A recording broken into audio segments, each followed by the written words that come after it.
Hey guys, welcome back. I hope you're having an amazing day. Let's get right into the stories. The first one is an entitled people story. I've lived in my house for over 10 years and have never had any issues with my neighbors. Everyone pretty much keeps to themselves, but we're still friendly if we run into each other. That all changed when my neighbor Bob moved out and a new couple moved in, Jake and Amanda. From the beginning, I could tell they were going to be trouble. They complained about every little thing: kids playing too loudly, dogs barking, even noises from normal everyday living. I tried to avoid them, but eventually the conflict came to a head one Saturday afternoon. It was a nice sunny day, so I decided to have a little BBQ and invited a few friends over. We were just having some burgers and beers, nothing crazy. Well, apparently the smell of the food cooking bothered Amanda. She came storming over, screaming about the smoke coming into her house. I politely tried to explain that we were just having a small get-together and would be finished soon. That wasn't good enough for her. "This is unacceptable. I did not agree to inhale smoke when I moved here. You need to put that fire out immediately," she yelled. I told her I wouldn't be doing that since we were on my own property just trying to enjoy the day. She huffed off back to her house, and I thought that was the end of it. I wish I had known what was coming next. About 20 minutes later, Jake comes barging into my backyard screaming that I need to turn that damn grill off. Before I can even process what's happening, he's getting right in my face yelling obscenities. My friend Steve tries to step in and defuse the situation, which only angers Jake more. Out of nowhere, Jake punches Steve right in the nose. Now, Steve is a pretty big guy, so he doesn't go down, but I can see blood gushing. The rest of us are standing there in complete shock. The next thing I know, Jake is coming at me. He tackles me to the ground and just starts wailing on me. I try to shield myself as best as I can. My friends finally snap out of their stunned states and rush over to pull Jake off. I'm left on the ground with a busted lip and what is sure to become a black eye. Jake is screaming that we assaulted him and he was acting in self-defense. Before any of us can argue, he's dialing cop. I hear him tell the operator that his crazy neighbors attacked him out of nowhere. He conveniently leaves out the fact that he came into my yard and punched one of my guests in the face before attacking me. The police arrive and try to sort out what happened. Jake and Amanda keep up their story that we are out of control, dangerous people. I show the officers my injuries and tell them exactly what went down. My friends all corroborate my story that Jake came into my backyard and started throwing punches without provocation. The police talk to Jake again, who finally admits he lost his cool, but somehow still tries to blame us. In the end, the officers issue Jake a citation for assault and warn him to stay off my property. I think this will finally be the end of things. Oh, how wrong I was yet again. A few days later, I get served with a lawsuit from Jake and Amanda. They're claiming that I recklessly started a dangerous fire that threatened their home and health. Then that I instigated a fight that caused bodily harm to poor innocent Jake. They accused me of purposefully luring Jake into my yard to assault him with the help of my gang member friends. It was utterly ridiculous. I immediately hired a lawyer who helped me countersue for medical bills from my injuries. He also drafted a restraining order to keep them off my property. When we finally got to court, their lawyer tried everything to make me look like the bad guy. But the facts were not on their side. I had multiple witnesses that could validate exactly what happened. Plus common sense that lighting a grill in my own backyard on a Saturday afternoon did not constitute reckless endangerment. After reviewing all the evidence, the judge dismissed their case right away. He granted my restraining order, saying that Jake clearly posed a threat to me. The judge also ruled in favor of my countersuit and ordered them to cover my medical bills as well as additional pain and suffering costs. Let's just say it ended up costing them a lot more than if they had just left us alone that day. I thought surely this experience would make them think twice before ever messing with me again. I gave them more credit than they deserved, apparently. A month later, I hosted a small birthday gathering for my mom in my backyard. Just a chill little family celebration, no music or anything rowdy. Well, about an hour in, Jake comes barging out of his house screaming that we are violating the peace. He's marching across the yard right toward us. My brother steps forward to block his path while I call cop. Jake is yelling threats and obscenities, claiming we are having a raucous party. The truth is, we're just sitting around eating cake. But none of that matters to Jake. The cops arrive and once again have to separate Jake from my family. They question him about the restraining order, which he claims doesn't apply since this is a noise complaint. The police aren't buying his story, though, especially once they see the scene as just a calm birthday party. They inform Jake that he is violating the restraining order by approaching us and making threats. He tries to argue, but the cops aren't having it. They place him under arrest for the violation. A few days later, we find out Jake is being evicted from the neighborhood. The homeowners association said they received multiple complaints about his aggressive behavior. After reviewing his actions, they decided it was too risky to keep allowing him to live there. Obviously I couldn't have been happier to hear the news. It just goes to show you can't allow bullies to keep getting away with unacceptable behavior. If someone harasses, threatens, or assaults you, stand up for yourself. File reports, get restraining orders, press charges, whatever it takes. In the end, Jake's anger and violence cost him his home, but my family can now live peacefully without fear of his insane outbursts. The neighborhood is a better place without him in it. I just feel bad for wherever he ends up next. Not my problem anymore. The next one is a pro-revenge story. I was visiting my friend at his dad's house in an area where the land is so steep that all the driveways have to switch back up from the main road to the houses. A straight driveway is not an option because it would be steeper than the building code allows. A few doors down the road, there lived a nice old couple who, until recently, had a vacant lot next door to them. However, the lot had been sold, and the new owner had started construction on a new house. Unfortunately, the lot was so steep that the new owner built his driveway partly on the old couple's land. It was carved out of the hillside with an excavator. This probably wouldn't have been a big deal if the new owner had approached the old couple first and asked nicely, but did he? Would I be telling this story if he had? In fact, the old couple had no idea what was happening until they came home one day to see a huge scar in the hillside snaking up from the road in front of their house, across the corner of their property, and winding upwards to where an excavator was working to prepare the land for their new neighbor's house. They were pretty upset, but being nice, reasonable people, they figured it was an honest mistake, so they went over to talk to the machine operator. He didn't know anything useful, but he was happy to give them the phone number of the new property owner. The old guy gave him a call and politely explained the situation, but his new neighbor, whom he'd never even met, was having none of it. He flat out denied that the driveway crossed the property line, and he was rude enough that the old guy was pretty upset. At this point, the old couple weren't sure what to do. They double-checked the property pins to make sure they were right, and of course they were. But after further conversations with the new owner, it was clear he was an unreasonable guy who wasn't going to come to the negotiating table willingly. The old couple didn't want to take legal action, because that would have been expensive and, frankly, the damage to their yard was already done. At the same time, they couldn't just let someone walk all over them like that, especially if they were going to be living next door for the foreseeable future. So the situation stewed for a while as construction continued on the new house, until one day when my friend's dad saw the old couple in the neighborhood and they started chatting. Of course, they told him the story about the new neighbor. Now my friend's dad really likes the old couple who don't have a mean bone in their bodies, so he was pretty upset about the situation, and when he went home he couldn't get it out of his head. That evening, after a few beers, he had a brilliant idea. He called up the old couple, explained his plan, and asked for their permission to carry it out. They chuckled and gave him the go-ahead, so he hopped into the rusty old full-size pickup he kept as a second vehicle and drove it over to the old couple's place, where he parked it across the encroaching driveway, making sure it was entirely on their property. The next morning, the work crew arrived bright and early to find that they couldn't drive to the house they were building because some jackass had parked a beat-up old F-150 across the driveway. They saw the note in the window with my friend's dad's phone number on it, so they called him to ask WTF. He explained that he had permission from the owners to park there and that no, he would not move his truck so they could get to work. Furthermore, if anyone attempted to tow the truck, they would be charged with trespassing and theft. There was no way the construction guys were going to haul all their tools up the hill by hand, and they didn't want to get in the middle of a legal battle. So they just called the new owner to let him know they'd be taking the day off, and that they'd continue to take days off until the property boundary dispute was resolved. The new owner called the old couple in a fury, but the old couple told him the same thing my friend's dad told the construction workers. Basically, the vehicle was parked on their own property, so if he had a problem with that, he could go screw himself. To make an already long story shorter, the new neighbor ranted for a while, but eventually he wanted his house to be built.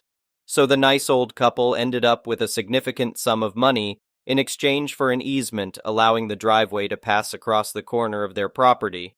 And my friend's dad got several thank you cases of beer and the satisfaction that comes from putting an a-hole in his place. The next one is a petty revenge story.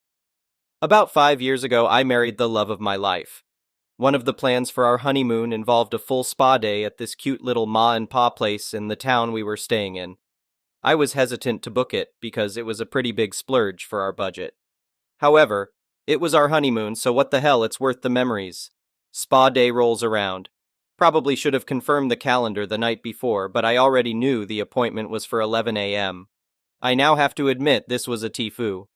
Anyway, we wake up and slowly start to get ready. Then my calendar reminder goes off at 10 a.m. saying our spa appointment is now starting. Okay, my bad, but honestly, it isn't the end of the world. The whole thing was supposed to take 6 hours, and we are staying 5 minutes down the road. We can be out the door in a minute or two. I call the spa, and Karen answers the phone. I give her my info and ask if we can still come in and just skip the first 30 minutes of our massage. Karen tells me there's absolutely no way we can come in late to an appointment.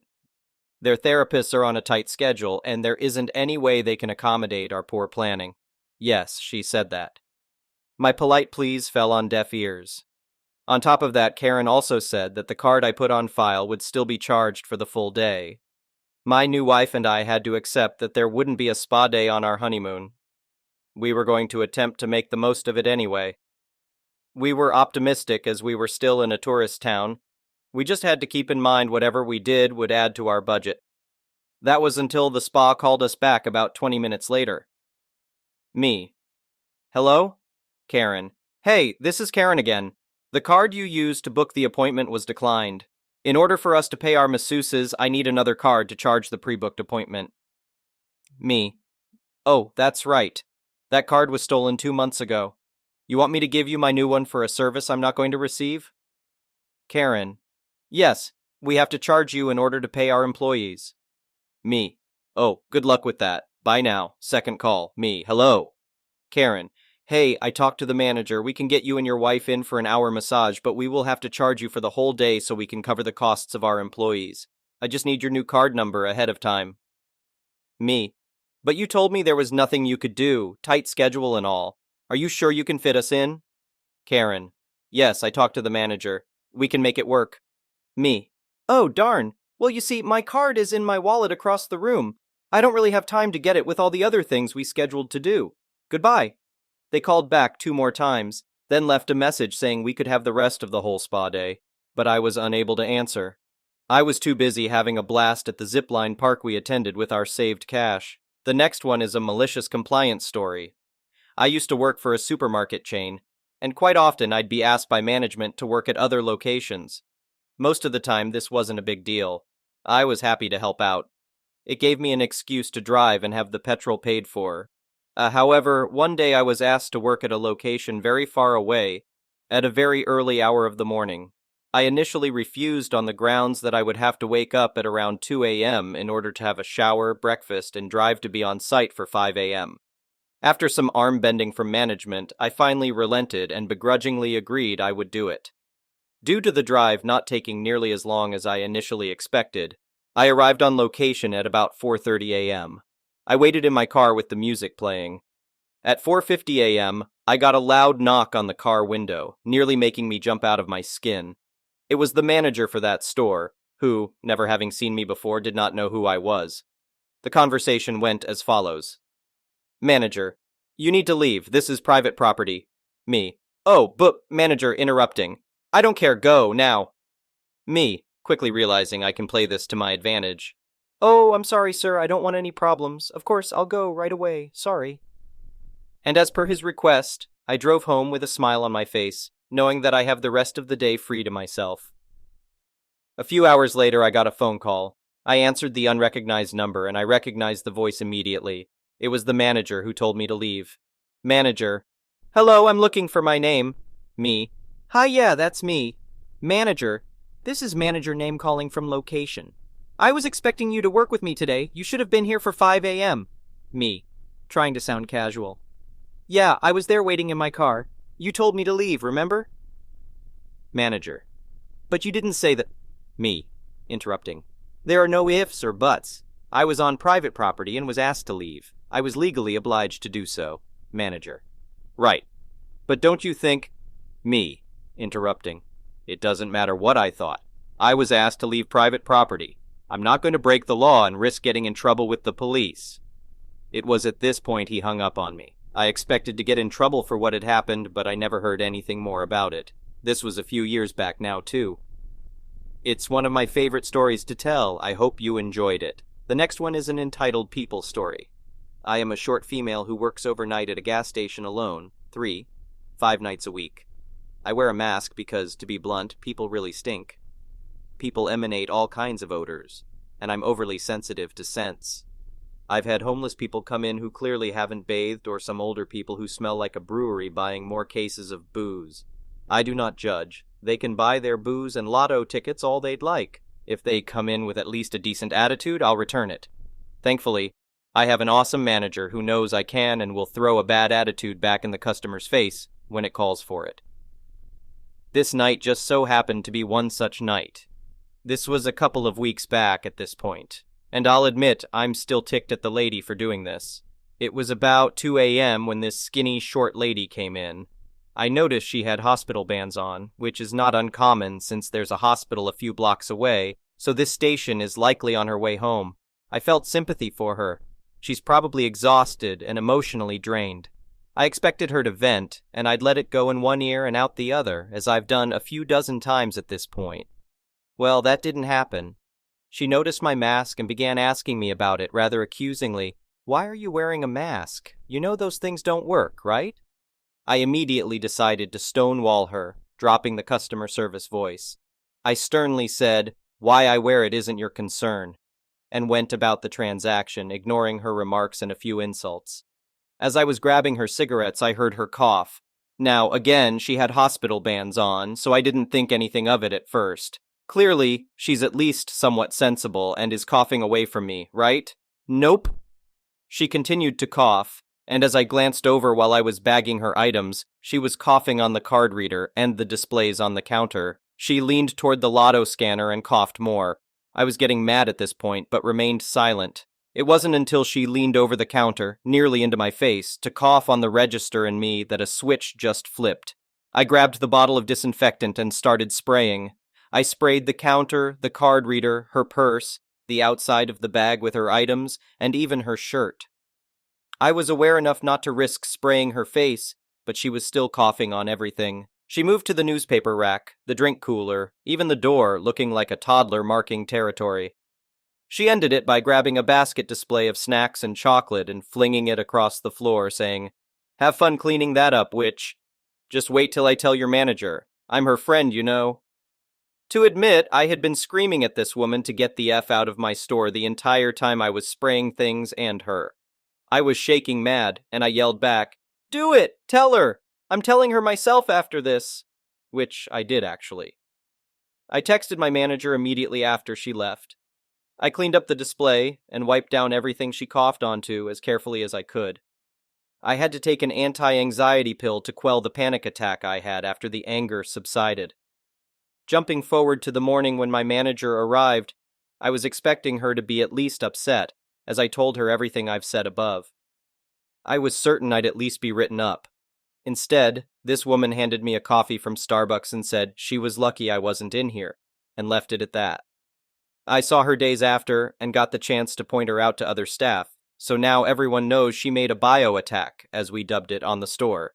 I don't know if she's been back after that, though, since she hasn't come overnight again. The next one is an entitled parent story. I went to pick up my niece and nephew from their school. They get let out at 2:30, and I got in line at 2 p.m., a whole 30 minutes early.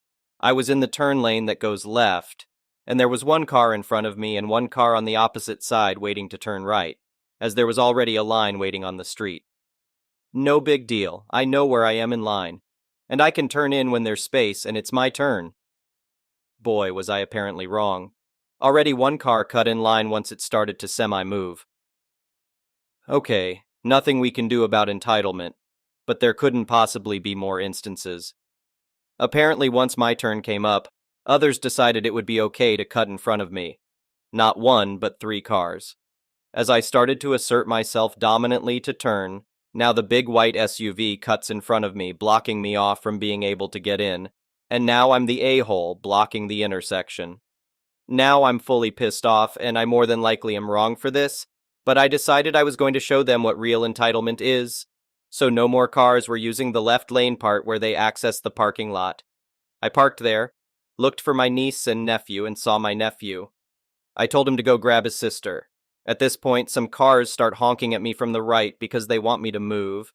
I'm not blocking them at all, but of course now to them, the literal same cars that cut me off are mad at me. A teacher or school employee told me to move. I refused and explained that the cars behind me cut me off and forced me to be stuck in the intersection. My niece and nephew did not know I'm there to pick them up. Well, they didn't until I caught my nephew's attention, and I said I will not move. She told me she would have them meet me in the parking lot, and I said no because I wanted those people who cut me off to see me get my kids first, which is what I did. I told them to meet me at the parking lot, and that's where I did pick them up. I did stop for a moment to apologize for my belligerent behavior. This is honestly the first time in 7 years I have done this when picking my niece and nephew up from school. I did tell the employee I wouldn't do it again, and I won't. Today I just wasn't having it, so maybe I am entitled as heck today for doing that. But it really isn't the first time I've been cut off in that godforsaken child pickup line, and I'm honestly sick of it. I am definitely wrong, but I also didn't want to be the jerk blocking the intersection.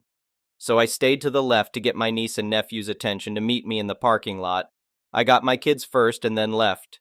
Also, apparently, one of the women who cut me off called me a fat jerk. Oh well, this fat jerk got her pickup before you. I don't know. I guess I'm just ranting, and I'm still angry I was put in that situation where normally I am respectful and accommodating. I do not know what would be a better way for this situation, but I wish people would actually be kind and not cut others off or cut the darn line. They're not the only ones who want their kids or have other stuff to do. Next time, I'll just come to the school at 1:30 and be first in line to avoid the line cutters altogether. You can criticize me now if you want. I just wanted to vent. Thank you for watching. I would really appreciate it if you could like the video and subscribe to our channel if you haven't already. We'll see you again tomorrow.